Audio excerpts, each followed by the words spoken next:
5 children disappear in a house fire. 20 years later, their family receives a cryptic letter.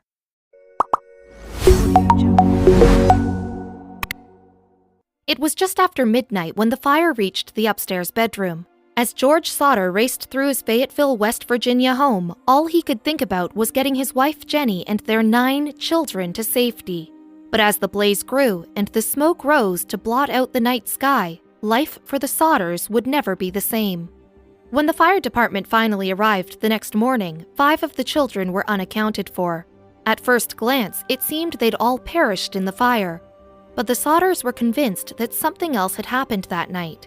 And after decades of dead ends, a cryptic letter proved they may have been right after all. An unimaginable loss.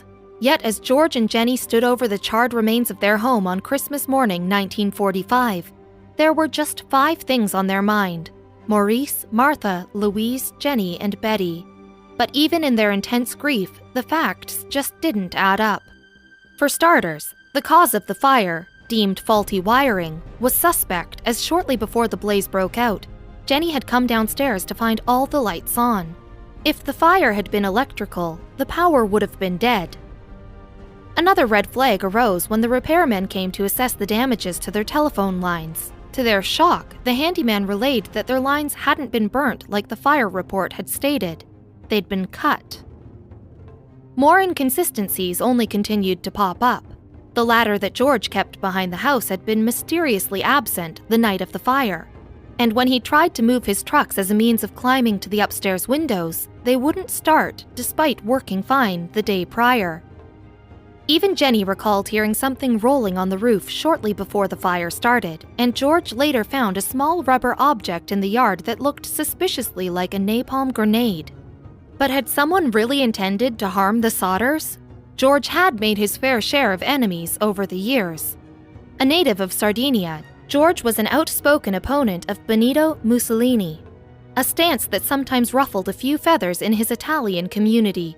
He'd gotten into plenty of heated arguments over the years, though as he looked out over the charred ruins of his home, one particular exchange returned to him.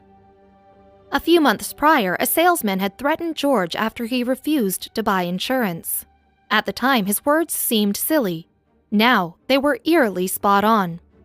"Your house is going up in smoke, and your children are going to be destroyed. You are going to be paid for the dirty remarks that you have been making about Mussolini." Foul play clearly wasn't out of the question, though George's concerns were quickly overshadowed by another discovery, or lack thereof, at the site.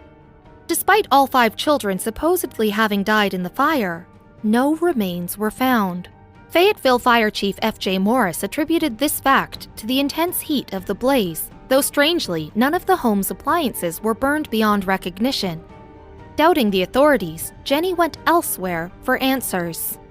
Jenny consulted a local crematorium, learning that bones typically remain even after bodies are alight for 2 hours at 2,000 degrees. The Sauter home had been burnt in just 45 minutes. With evidence mounting, George and Jenny resolved that until the bodies were recovered, there was still a chance that their children were alive. They began canvassing nearby towns, soon discovering that there had been a handful of sightings of the missing 5 in the days after the fire. One woman claimed to have seen the children peering from a passing car while the fire was still in progress, and another said she actually served them breakfast at a rest stop some 50 miles west of Fayetteville. The most convincing account came from a guest at a hotel in nearby Charleston. According to the woman, she spotted 4 of the children alongside 2 men and 2 women of Italian extraction as they checked into the hotel around midnight. She tried to approach the children in a friendly manner, though the 4 adults refused to let them speak. Early the next morning, they were gone. George and Jenny decided to contact J. Edgar Hoover at the FBI for help with the investigation, though when the Bureau offered to send agents, the local authorities refused. There seemed to be a strangely dismissive pattern among Fayetteville's law enforcement. Was there a conspiracy afoot? Suspicions grew after a private eye informed the couple that the insurance salesman that had threatened George had also been a member of the coroner's jury that deemed the fire accidental. They also learned Chief Morris had hidden fake remains in the rubble in the hopes of placating the Sodders into calling the investigation off. The prospect of the supposed conspiracy only seemed to confirm that the children were alive, spurring George onward as he traveled across the country chasing one lead after the next. But each time he arrived in a new city, on a new tip, the missing Sodders were nowhere to be found. Yet George and Jenny remained undeterred, erecting a billboard and offering a $10,000 reward for the information leading to the recovery of their children. The Sodders sifted through countless dead ends for years, though in 1968, more than 20 years after the fire, they received a letter that changed everything.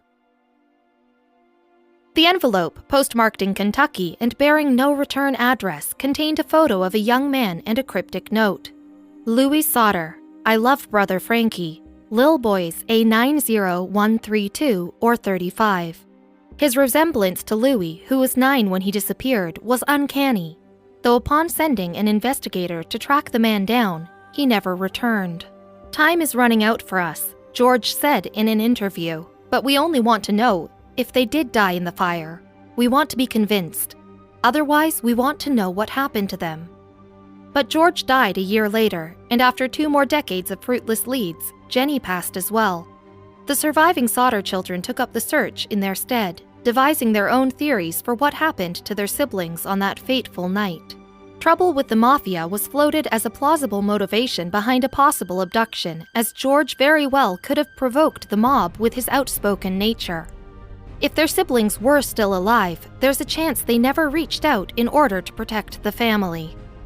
Yet death ended this new wave of inquiry, as Sylvia Sodder, who was just 2 years old the night of the fire, is now the only surviving child of George and Jenny.